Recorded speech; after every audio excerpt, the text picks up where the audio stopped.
करवा चौथ में किसकी पूजा होती है? हैं?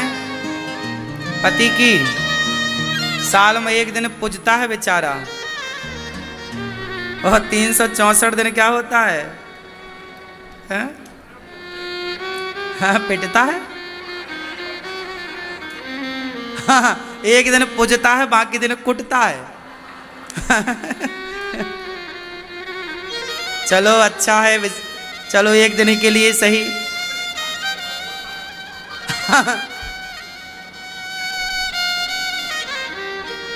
अच्छा है। वैसे करवा चौथ ना बहुत अच्छा है। करवा चौथ आता है तो बहुत कुछ सिखाता है। करवा चौथ क्या सिखाता है? अच्छा बताओ, करवा चौथ क्या सिखाता है? भैया जी बताओ, करवा चौथ क्या सिखाता है? करवा चौथ सिखाता है नारी का समर्पण।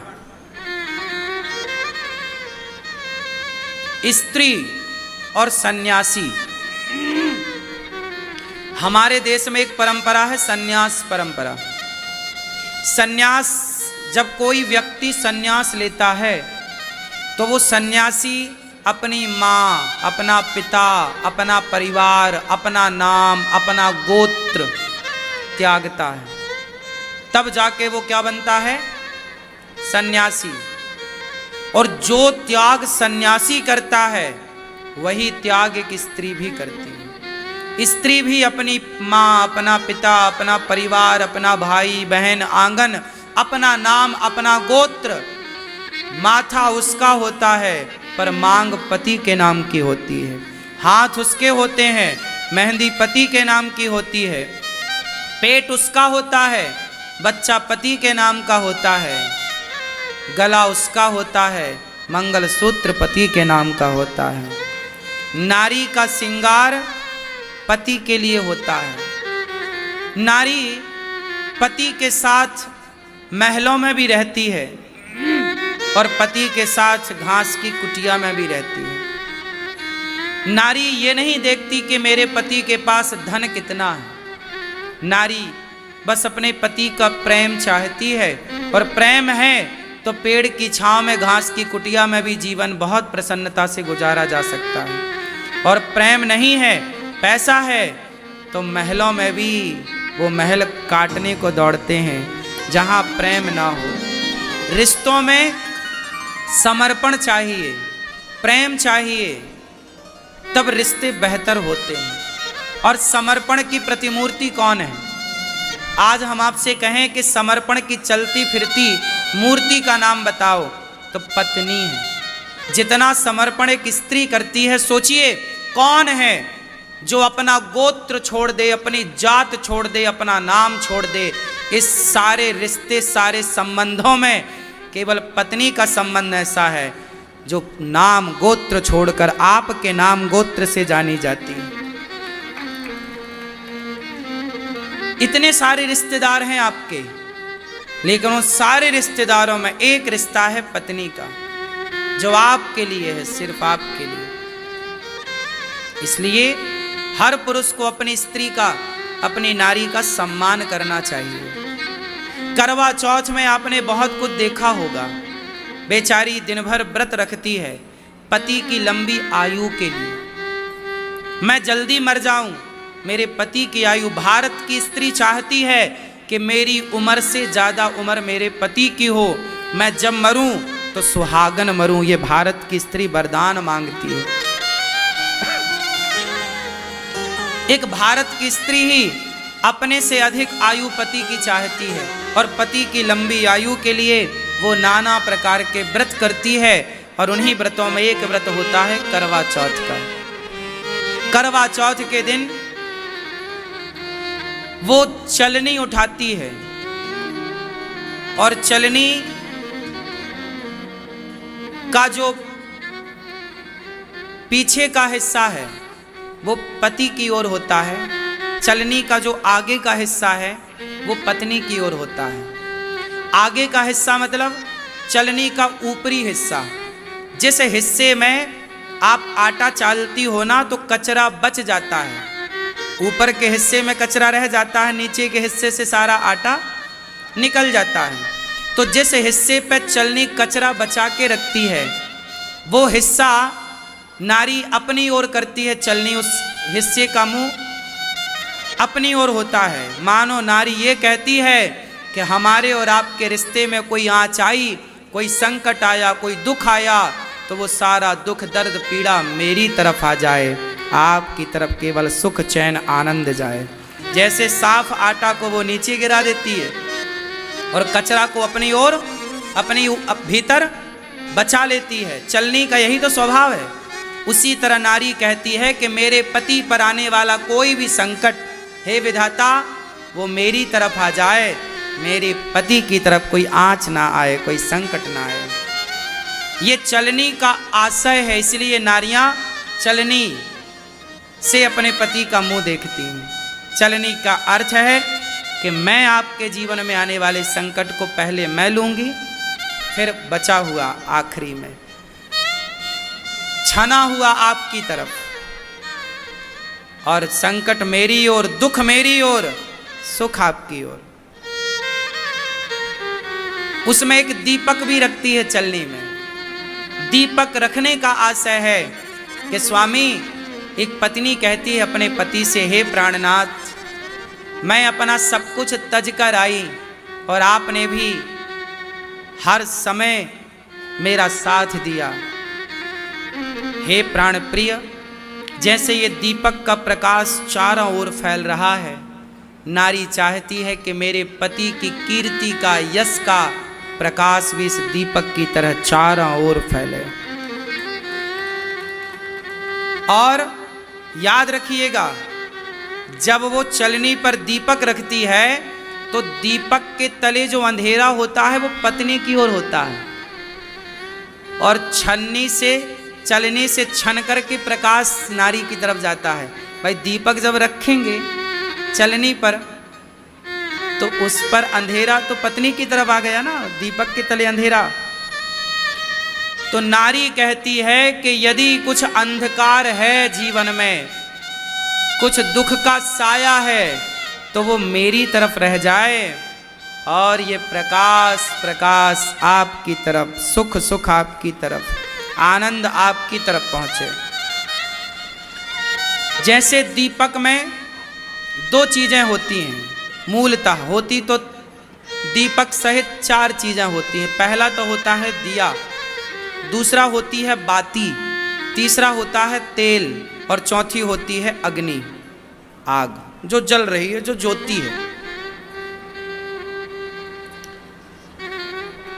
नारी कहती है कि इस दीपक की कीमत कब तक है? जब तक ये जल रहा है। हे प्राणनाथ, ये जो पवित्र अग्नि है, इसी अग्नि के फेरे लेकर हमने और आपने रिश्ता जोड़ा था। आज ये दीपक की रोशनी देख रहे हैं, ज्वाला देख रहे हैं, लौ देख रहे हैं, ज्योति देख रहे हैं। ये दीपक की जो ज्योति है वो है आप, और जो ये बाती है ये हूं मैं, और ये जो तेल पड़ा है, याद रखिएगा, ये दीपक तब तक ही जलता है जब तक तेल होता है, जब तक परिवार का। पत्नी कहती है कि परिवार प्यार ना करे चलेगा, सास प्यार ना करे चलेगा, ससुर प्यार ना करे चलेगा, पर हे प्राणनाथ, मैं चाहूंगी सब मेरा साथ छोड़ दें, लेकिन आप मेरा साथ कभी ना छोड़िए। आपका साथ तेल की तरह है, आपका साथ रूपी तेल नहीं मिलेगा तो मैं बुझ जाऊंगी, क्या करूंगी? तो आपका साथ तेल की तरह, तो आपका साथ हमें चाहिए, और तब ये बाती आपकी तरफ समर्पित रहेगी। और ये जो दीपक है, ये घर, ये परिवार हमारा, ये दीपक है कि दिया है। इस परिवार में आपके बिना सब कुछ अंधकारमय है, मेरे जीवन का प्रकाश तो आप हैं। इसलिए नारी कुछ कहती नहीं है, पर वो दीपक, वो चलनी, वो करवा, छोटा सा कलश होता है, उससे नारी चंद्रमा को अर्घ देती है। वो छोटा सा माटी का एक पात्र होता है, मिट्टी का बर्तन। मानो नारी वो मिट्टी का बर्तन लेके अपने पति को ये दिखाती है कि देखो, ज्यादा पैसे के चक्कर में ना भागो, ये देख रहे हो माटी का घड़ा, रिश्तों को वक्त देना सीखो, रिश्तों को समझना सीखो। अच्छा, आपसे एक सवाल पूछ लूं, परिवार और पैसा दोनों में एक को चुनना पड़े तो किसे चुनोगे? जब हमारे देश का बंटवारा हुआ, पाकिस्तान और हिंदुस्तान बना, उस समय पाकिस्तान से जो हिंदू भागे तो वो प्रॉपर्टी के कागज लेकर नहीं भागे थे, सोना लेकर नहीं भागे थे, पैसा लेकर नहीं भागे थे, बच्चों का, माता पिता का हाथ पकड़ करके भागे थे। जिनकी संपत्ति अथाह थी, वो संपत्ति की ओर ना देखकर बच्चों को गोद में लेके भागे थे, पत्नी का हाथ पकड़, बूढ़ी माँ का हाथ पकड़ भागे थे। याद रखना मेरी माँ, रिश्तों से बड़ा कभी पैसा था ही नहीं। आज पैसों के कारण रिश्ते बिगाड़ दिए जाते हैं। मैं चाहूँगा कि इस करवा चौथ को हर पति को अपनी पत्नी से ये ज़रूर कहना चाहिए कि मैं रिश्तों को ऊपर रखूँगा, पैसे के ऊपर कभी नहीं रखूँगा। मेरे लिए मेरा परिवार सर्वोपरि है। सबसे पहले परिवार। पैसा तो आएगा, आप जहां जाओगे वहां कमा लोगे। परिवार को महत्व देना सीखिए। तो ये करवा जो उस मिट्टी का जो छोटा सा कलश है, वो ये प्रेजेंट कर रहा है कि देखो, प्यार मोहब्बत से जीवन जी लो, भरोसा नहीं है जीवन का, एक दिन हमारी तुम्हारी माटी, हमारी तुम्हारी राख इस घड़े पे ही समा जाएगी। कोई कितना भी बड़ा हो, मुट्ठी भर राख तो घड़े पे ही आनी है, इसलिए वो माटी का घड़ा होता है, छोटा सा कलश। चांद को देखते, स्त्री किसे देखती है? क्यों? चांद को क्यों? चंद्रमा शीतलता का प्रतीक है। किसका प्रतीक है? शीतलता का। मानो स्त्री चांद को देख रही है, और देख नहीं रही है, दिखा रही है। माँ क्या बोलती है? बेटा देख चंदा मामा। पहले माँ देखती है, उंगली करती है, तब फिर बच्चा देखता है। तो नारी नहीं देखती चंदा को, नारी पति को दिखाती है कि जो आप बार बार बात बात पे हम पे गुस्सा करते हैं, बात बात पे भड़क जाते हैं, क्रोध करते हैं, हे प्राणनाथ, इस व्रत में ये संकल्प लीजिए कि चांद की तरह शीतल अपनी कृपा हम पे बनाए रखेंगे, चांद की तरह शांत रहेंगे, शीतल रहेंगे, और प्यार का ये प्रकाश सदा हम पर बरसता रहेगा। आप कभी सूरज की तरह गर्म ना होंगे। इसलिए ये व्रत तोड़ा रात्रि को जाता है। कब तोड़ा जाता है? रात्रि को, वो भी चंद्रमा को देखकर, सूर्य को देखकर नहीं। सूर्य गर्म है, चांद ठंडा है, तो मानो पत्नी कहती है कि चांद की तरह आपका स्वभाव शीतल हो मेरे लिए, बच्चों के लिए, अपनी माँ के लिए, अपने पिता के लिए, परिवार के। आप बॉस हैं, आपने ऑफिस में लड़ाई झगड़ा की, गुस्सा आया, वो गुस्सा पत्नी पर, बच्चों पर ना उतारिए। काम का गुस्सा काम तक ही रखिए, काम का गुस्सा परिवार के लोगों में ना उतारिए, वरना काम और परिवार को मिक्स कर देंगे तो गृहस्थी बिगड़ जाएगी। काम को काम रहने दो, परिवार को परिवार रहने दो। काम करने में लाख झंझट होती हैं, कई बार सुनना पड़ता है, कई बार गुस्सा करना पड़ता है, लेकिन वो सारी गुस्सा जब आप घर आया करो तो चांद की तरह शीतल होया करो, ठंडे होया करो, सूरज की तरह गर्म नहीं। सूरज की तरह गर्म ऑफिस में रहो, पर घर आओ तो चांद की तरह ठंडे होकर आओ। ये करवा चौथ में नारी चांद को देखती नहीं, पुरुषों को दिखाती है। इस बार आप भी चांद देखना और चांद की तरह ठंडे हो जाना, पत्नी पे गुस्सा ना करना, ठीक है। ये रहा करवा चौथ। इस बार करवा चौथ में सुना है कि भद्रा महारानी का भी साया पड़ रहा है। क्यों मैया? सुबह 6:25 से 6:46 तक सुबह सुबह कुछ मिनट के लिए है, उससे कोई दोष नहीं है। पर आज कल आप मतलब जब आप व्रत करना करवा चौथ का, तो सबसे पहले भगवान श्रीमन नारायण शालिग्राम जी को, गोपाल जी को स्नान कराना। स्नान करा के सबसे पहले चरणामृत लेना। भगवान का क्या लेना? कहते हैं निर्जला होता है ये व्रत, पानी भी नहीं पीती माताएं, सही है। तो आप चरणामृत, यदि चरणामृत पीने से वैसे दोष नहीं है, फिर भी आप अपनी होंठों से चरणामृत को स्पर्श कर सकते हैं। भगवान के चरणामृत को स्पर्श करके अपने व्रत को स्टार्ट कर सकते हैं भगवान से, भगवान श्रीमन नारायण के नाम लेकर के। श्रीमन नारायण कह के अपने व्रत को स्टार्ट करिएगा। और कुछ नाम मैं बता रहा हूँ, वो नाम ले लेंगे तो जो भद्रा का दोष है, वैसे दोष कुछ विशेष है नहीं, पर यदि भद्रा का कुछ मिनट के लिए भी यदि दोष है तो उसकी निवृत्ति के लिए कुछ नाम मैं बताऊंगा, उन नामों को लेकर के आप अपना व्रत स्टार्ट कर सकते हैं। धन्या, दधिमुखी, भद्रा, महामारी, है ना, खरानना, कालरात्रि, महारुद्रा, विशिष्टा, कुलपुत्रिका, भैरवी, महाकाली, असुर क्षयकरी, असुर क्षयकारी, ये नाम 12 नाम लेकर के आप